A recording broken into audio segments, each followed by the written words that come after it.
Soup by Ann McGovern. A young man was walking. He walked and he walked. He walked all night and he walked all day. He was tired and he was hungry.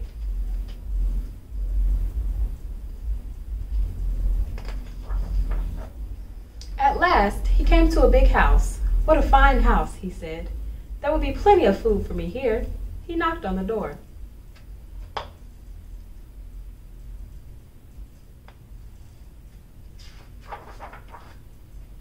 A little old lady opened it.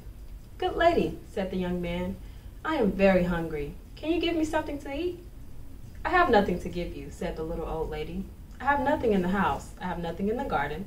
And she began to close the door. "Stop," said the young man. "If you will not give me something to eat, will you give me a stone?"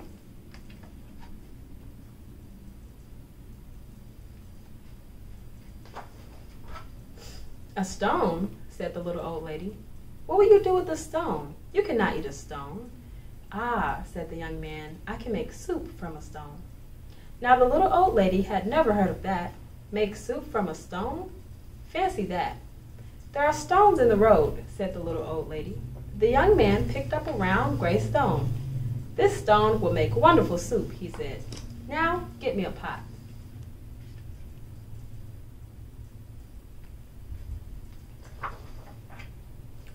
The little old lady got a pot.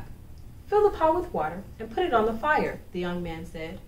The little old lady did as she was told, and soon the water was bubbling in the pot.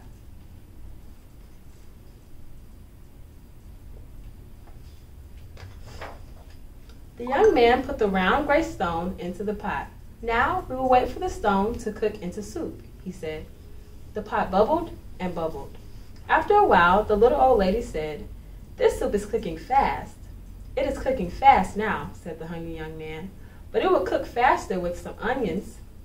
So the little old lady went to the garden to get some yellow onions.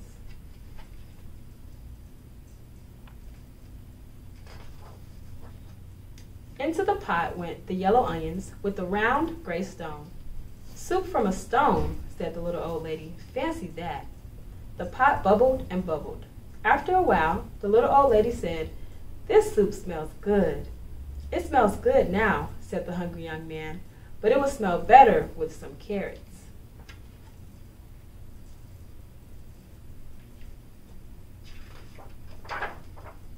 So the little old lady went out to the garden and pulled up all the carrots she could carry.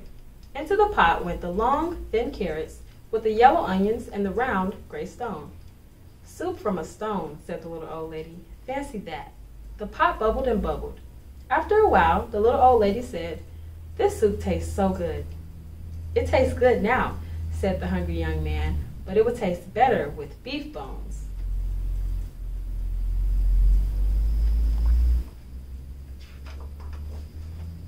So the little old lady went to get some juicy beef bones. Into the pot went the juicy beef bones, the long, thin carrots, and the yellow onions, and the round, gray stone. "Soup from a stone," said the little old lady. "Fancy that." The pot bubbled and bubbled. After a while, the little old lady said, "This soup is fit for a prince." "It is fit for a prince now," said the hungry young man, "but it will be fit for a king, with a bit of pepper and a handful of salt."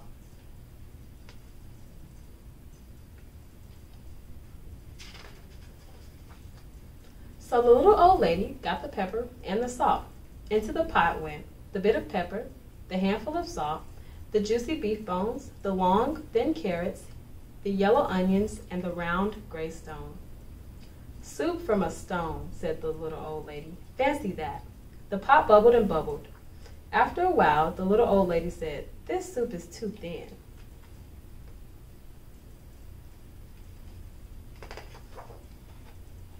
"It is too thin now," said the hungry young man, "but it will be nice and thick with some butter and barley."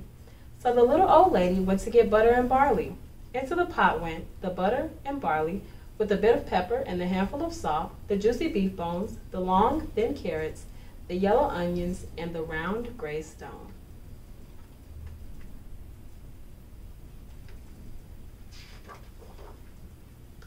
Soup from a stone, said the little old lady. Fancy that. The pot bubbled and bubbled. After a while, the little old lady tasted the soup again. That is good soup, she said. Yes, said the hungry young man. This soup is fit for a king. Now we will eat. Stop, said the little old lady. This soup is indeed fit for a king. Now I will set a table fit for a king. So she took out her best tablecloth and her best dishes.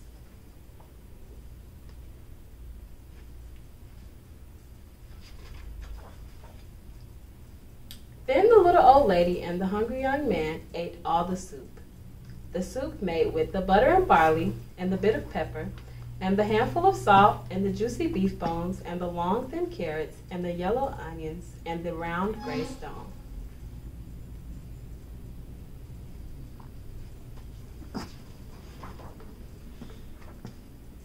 Soup from a stone, said the little old lady. Fancy that. Now I must be on my way, said the young man. He took the stone out of the pot and put it into his pocket. Why are you taking the stone? Said the little old lady. Well, said the young man, the stone is not cooked enough. I will have to cook it some more tomorrow. And the young man said goodbye.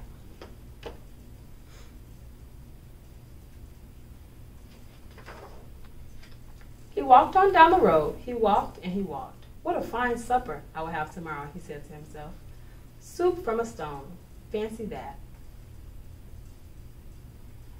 And that was Stone Soup.